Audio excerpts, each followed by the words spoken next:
I would take a look back at this weekend, seeing Wilson wasn't here on another historic evening in Tiger Stadium. 8 touchdowns. I'll say this. First of all, from a team perspective, I was really happy with, how our team played up to their standard. Those are difficult games. We saw across college football how some teams, really struggled to play up to their standard. When you step out of the SEC, I think, our football team did a really good job against a team that, is difficult to play against. Georgia State has got a good football team. They're well coached. They're bowl eligible. They're going to win games. So pleased with, the overall performance. And again, an incredible evening for Jayden Daniels and the wide receivers. Obviously we know about what he did, tying Joe Burrow's record for 8 touchdowns. He was named the SEC Player of the Week again. I think that's for the 5th time this year that he's won that weekly award. Again, #1 in the nation in a number of categories. He continues to play at an incredibly elite level and the best player in college football. So great weekend leading into, our last home game. And it's we want to be able to honor our seniors in this game and certainly playing an outstanding football team in Texas A&M. A team that is ultimately talented on both sides of the ball, skilled players, outstanding defense, ranked as one of the best defenses in the SEC. I think it's leading in total defense, #1 in rush defense, outstanding defensive line. I think one of the best, if not the best, linebacker in Cooper. This will be a great challenge for our offense, and then certainly for our defense with their skill players and our ability to certainly play, a complete 4 quarters of football. So should be an exciting matchup. They always are. It's a game that, certainly our last home game in Tiger Stadium. We're looking forward to the challenge, and it should be a great football game. So with that, we'll open it up to questions.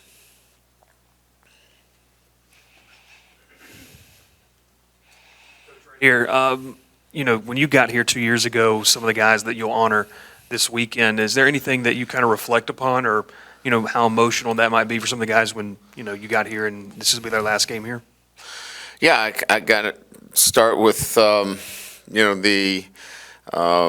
first meeting with these guys in terms of their commitment to our process and building a foundation for this football team. There haven't been many opportunities for me to thank them. These are the opportunities that you get a chance to thank those guys that have helped build the foundation for our football program. So this will be that opportunity that I get. Brian, obviously the circumstances are completely different because it was last season, but was there anything that you learned from losing to Texas A&M at the end of the regular season last year that you want to maybe apply to this week in order to avoid a loss here at the end of the season? Yeah, I mean, the circumstances are different, on the road versus being at home. Certainly, we had, it was our first year of, learning how to deal with success. We'd already wrapped up the SEC West title. I think maybe we didn't handle success the right way. Certainly that's not the case this year, so circumstances a little bit different. I think our football team has a great deal of respect for their opponent and have played consistently to the standard necessary. So I just think that this has all been about, leaving a legacy, and that is another opportunity to win 10 games. And they have that chance to finish the season strong, and this is an important game for them. Hey, Coach, right here. Malik Neighbors is first in yards and also yards per game. He's fourth in touchdowns, and he's sixth in the nation in receptions per game. Do you think he should be joining Jayden in New York for a chance to win the Heisman? Yeah, those are pretty lofty numbers, but I think you have to include, Brian Thomas's numbers, and Brian, I think, rivals Marvin Harrison's numbers right now, and he's in conversation for the Heisman. I think if you take both my receivers, those two in what they have done could easily be in that conversation. So if Marvin Harris isn't in that conversation, I don't know why, both Brian and Malik wouldn't be in that conversation. So again, all you have to do is look at the numbers. But I think that's probably why, if you want to look at numbers, Daniels' numbers are starting to pull away from everybody. He's nearly 1,000 yards in total offense ahead of the next candidate. So if we want to look at numbers, this race is starting to distance itself. Yeah, Coach. You mentioned A&M's defensive line talent. Just what have you seen from them? What do you know about them? And obviously, what's the challenge for your offensive line? Yeah, I mean, it's just that. First of all, there's depth on the defensive line. Physically gifted athletes at all levels, inside and out, and they have versatility. Their defensive linemen can play anything from a 0 technique to a 5 technique. Great versatility, great athleticism. As I mentioned, Cooper's all over the field. You got to know where he is. And that's the strength of their Texas A&M defense is the versatility, the depth that they play on the defensive line. They, and they're aggressive. Coach is an aggressive defensive play caller. They mix things up very well, and especially their third down packages. You've got to be on your toes. You certainly have to do a really good job in protections and protecting the quarterback, and you've got to be able to find a way to, mitigate some of the potential negative plays. Coach, in this whole Heisman discussion, how much do you think strength of schedule should be part of the criteria? Well, I think that there's so many different things that people look at, when they have a ballot. They're looking at strength of schedule. They're looking at wins and losses. They're looking at consistency and performance. And I think if you examine it, through, I think there's so many different components. But when you break it down, it's the eye test as well. So I could probably agree with a number of different components. But when a guy takes over a game in the manner that he has all year, I think that really shifts it more so than really getting down to specifics. And I guess that's why it would be much more difficult if it was a non-Power 5, performance. They would kind of scrutinize that. All the candidates that are up for it are equal in terms of Power 5 candidates playing a high-level schedule. Coach, a couple of quick ones if I could. Senior day, it's my understanding Josh Williams might have another year if he wants it, and then Kyron Lacey, somebody like that, could he have another year? Sure. Do you have some guys like that? Yeah, we do. Yeah, and each year, we go through this process where, you could have a couple senior days. It's one of those kind of situations where, we're really working off of their academic calendar. Not necessarily their eligibility calendar. So we want to be able to honor them off of their academic calendar and what they've done in the classroom. And so there is that opportunity that somebody could come back because we're still dealing with the COVID year as that additional year of eligibility. So like other stops that I've had along the way, I've had multiple pictures on senior day with players, and this could be the case as well. And real quick, fans have wondered where has Whit Weeks been in terms of. He's been injured. Yeah, he's been injured.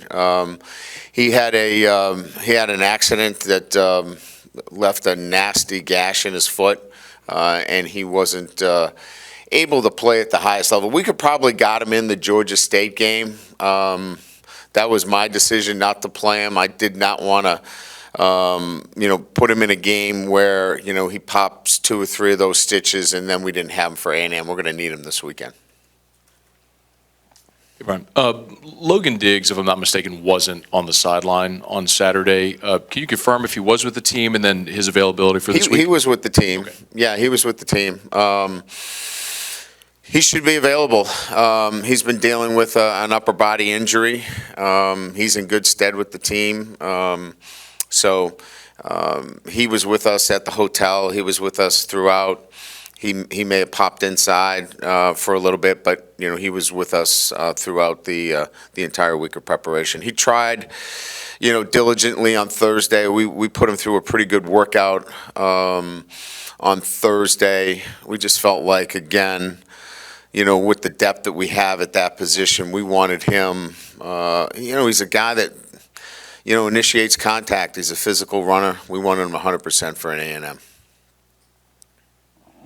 Coach, a two-parter on your interior defensive line. Do you have a feel if Mekhi Wingo's going to come back for another year? And in recruiting, do you have a number between high school and transfer portal that you're going to need at that position? Because it's going forward, that could be one of your bigger needs. Yeah, we're going to recruit Mekhi. Mekhi's got to make a decision, relative to whether he thinks, coming back for another year is in his best interests.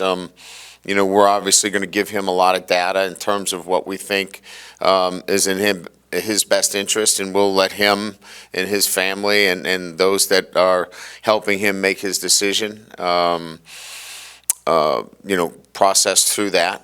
But yeah, he's in that boat of trying to make a decision, and we'll give him all the data that he needs and all the information. Certainly, we'd love to have him back.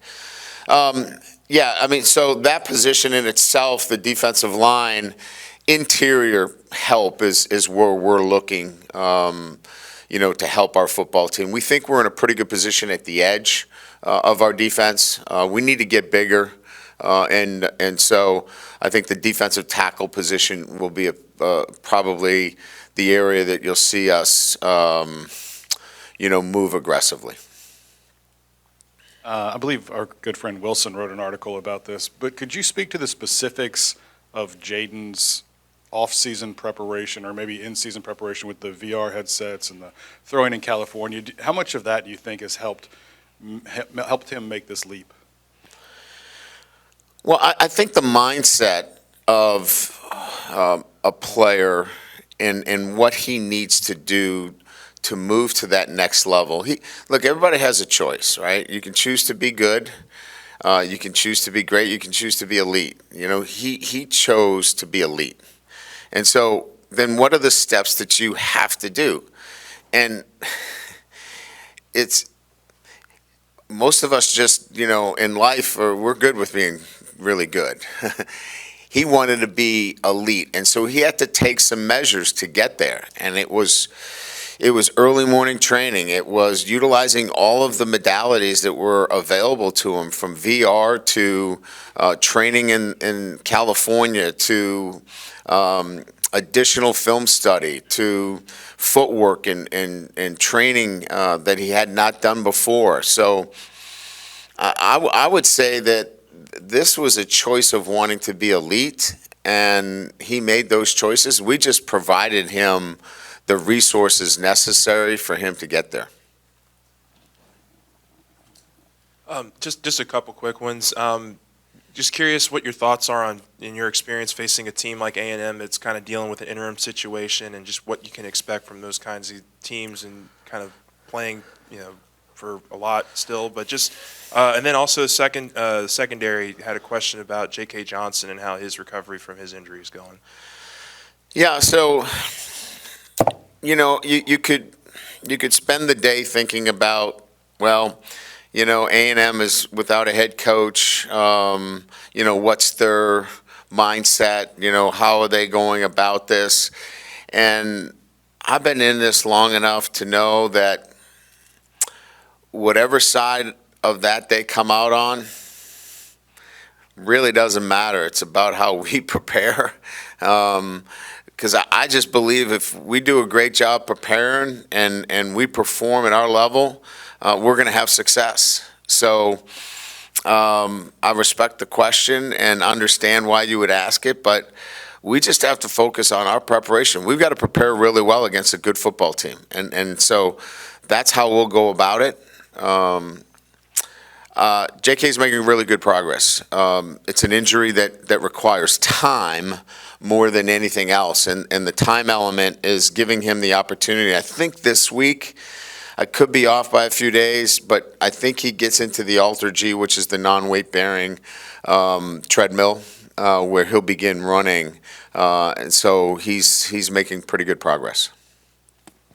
Brent, back to the question about an interim. Are there any differences? I know it's just one game, but any differences you noticed with Texas A&M in the one game with an interim as opposed to what you prepared for with Jimbo? No.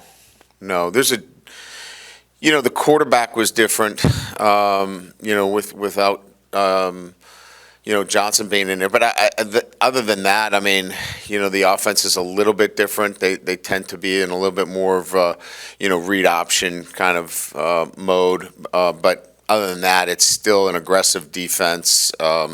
They still want to run the football. They still want to be balanced. But didn't see anything different from them. No. What did you make of after the 14 points Georgia State scored to, shut them out the rest of the way? And then just over the past month, how do you assess defense and strides made? Yeah, I mean, resiliency is probably the best way. We had a couple of false starts. We were anxious a little bit. They hit a ball down the field on one of our freshman corners who didn't play the ball in the air. We didn't fit a blitz. Other than that, we played pretty good defense. We tackled much better. Our fits were excellent with our defensive line. I think the defensive line improvement has probably been the greatest in terms of the last month. And then we're just playing a lot of young players on the back end that are growing and getting better. And that's just a process of them getting out there and playing. And getting experience, whether it's, Ashton Stamps or Jayden Torviano, those guys just need to get out there and play. So I would say really good, progress with our defensive line, and then the young players in the back end of the defense getting more comfortable being out there. They were a little nervous early on, played a little tentative, and I thought they played a lot more aggressive when we allowed them to get up there and press and play more competitive. So saw some pretty good progress there. And I think the last thing that I will say is fourth down stops. We had very few fourth down stops earlier in the year. We've had a number of fourth down stops now over the past month, and that's a good sign. How do you approach Thursday? Do they have the day off? No. We'll practice early.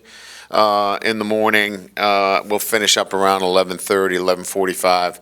We had our big meal Sunday, as a team, and then we'll get them in and out of here pretty early by noontime and let them, for those that are close enough to get home to be with families. For those that don't, the coaches will take in the remaining players. Yeah, I guess just your past history. Is this week any different in your preparation? Do you have to do more early to make sure it holds, or is it really hard on the? Well, classes end on Wednesday at 12:30, so we'll have plenty of time with our team. It's an early start, so you're changing your routine up a little bit. We'll get to the hotel a little bit earlier on Friday to make sure that we finish up a little bit earlier Friday night, because we'll have an early morning on Saturday. And then just one softball, if I can. What are you thankful for this year? Yeah, I just thankful for, the opportunity to, be with my guys and develop them, in all facets. I mean, it's been fun watching this team grow. I mean, we've had our ups and downs. I mean, it's not been easy, but just watching the guys grow and overcome some adversity and some tough times and watching them, get better. It's been fun, and I'm thankful for that.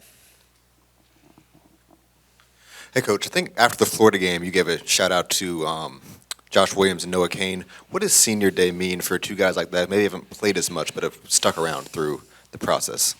Yeah, and it's kind of answering the question earlier. It's a chance for me to thank them personally for, what they're doing for this program, and that is modeling, what a great teammate is and how to do things the right way. Many times you don't have that opportunity to show your team, what it's like to be a great teammate, what perseverance is, what patience is, what it takes to be successful is sometimes you've got to be patient. And in this life that we live today, in this world, patience is not sometimes given enough highlights. And I think that this is that opportunity where I can thank him for all that.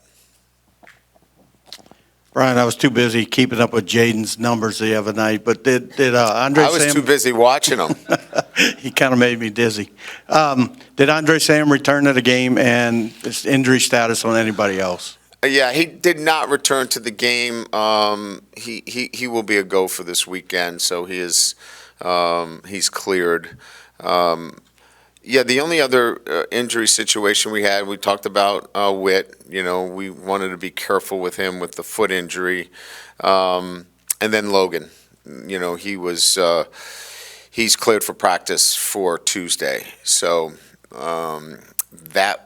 that's really it in terms of we're in a pretty good position going into the final week of the season. Yeah, well, he's been cleared for practice. He's been limited in terms of what he could do with the stitches. The stitches were taken out Sunday, so those stitches are out. He's full go, time to play. Just to clarify real quick with Logan, you said earlier he should be available. That would be for Texas A&M then? Yes. Okay. Yes, sir. And then when Malik Neighbors, the way y'all have used him with motions this year, was that something that you intended to do going into the season, or has it been kind of a product of seeing what defenses have done to try to take him out of games and then adjust to that by moving him around as much? No, it was a plan going into the season that we were not going to be able to put him into the short field and utilize him in the manner that we needed to. We felt like if he stayed at the W position, he was going to get double zoned. He was going to get press coverage. He was not going to be allowed to get off the line of scrimmage. So kind of a plan that I've had always with my number one receivers, that we're going to move him around, stack him, get him into different looks. And you've got to be able to learn. The one thing Malik's done is he's learned all three positions. He knows the X, the Z, and the W. And if you want to catch a lot of balls and you want to get a lot of yards, you better learn all three positions. Because if you can't, you can't be as versatile. And so good for him. He's learned all three, and it's really going to help him moving forward. So what's got to be on the Thanksgiving table that you have to have? Cranberry sauce. I'm from New England. You got to have it. Oh, cranberries for sure. Yeah, for sure, no doubt. Yeah. Jayden's probably got the best shot of a player you've had since Manti Te'o. Absolutely. Yeah. And arguably the best shot, because I think Manti was a bit of a long shot as a defensive player. But he did finish second. I mean, he did finish second. Yeah. Yes. Yeah. Do you feel like you've been more vocal about Jayden's candidacy than you were with Manti? Yes. Yes. And why so? Because I truly think he's the best player in the country. I've been watching him, and I've watched the other players, and I think they're terrific players too. I really do. But what he's doing is so different in terms of what I've seen in my career, in terms of pushing the ball down the field, the accuracy in terms of dropping balls into tight coverages, running the football, and the, I would say, assertiveness in which he's throwing the football. These aren't screen passes. These aren't swing passes. These aren't cupcake throws. And not that anybody's making cupcake throws to put themselves, I'm not saying that, but all of his throws are vertical throws, and he's pushing the ball down the field, and his runs are not like, wow, where is everybody? He's making people miss. He's taking hits. He's taken hits to run the football. Like, I think we can count on, and everybody's watched him, I think we can count on our hand the times he slid. He doesn't slide. I mean, he shows toughness, and that guy's a football player, and he's playing the game of football at a level that I have never seen before. Would you say Texas A&M is the best defense you're going to play this year? Yeah, I mean, I think, in terms of their versatility, in terms of what they do, yes, this is the best defense we'll see. So with Jayden and your other players not having a championship game, does this kind of set up a platform or a stage for them to really, prove their worth even more considering who they're going up against? They're excited about playing Texas A&M. Yeah, absolutely. Yeah, it's a great challenge for them, and they're excited about it, no doubt. Coach, in the past here, sometimes the program has been caught short on the offensive line. How much of an emphasis did you place on that, and how much do you think that helps you moving forward, no matter who your quarterback is and who you're recruiting? Yeah, it was job one. It was the first thing that I had identified that we needed to address before we got into anything else was the offensive line. I just feel like you can't put an offense together until you put your offensive line together. And so that was priority one, and then we'll build it out from there. Look, I had knowledge of the success LSU's had in terms of recruiting wide receivers, so that wasn't a mystery. So I'm not like some savant that figured this out. But I knew that the offensive line needed to be addressed, and we needed to focus there first. Now, obviously, we have to focus defensively and build that defense to the level that the offense has been built. And then we'll have the kind of roster and balance that we need to win a championship. Yes. Hey, Coach, right here. Assuming you're probably going to get a lot more questions about Jayden Daniels throughout the week and even beyond. What in particular, what stands out to you about his last two historic performances, past two games? I think I've used this word a couple of times, maybe 100 times. He is so decisive. Like, there is no question about what he sees and how he acts. We got drop 8 for the first time in a little bit, and he did not want to run. He was looking and trying to find a window to get the ball out, Last year when we got drop 8, it was, see ya, I'm running. So just that decisiveness has been probably the biggest change. Thank you.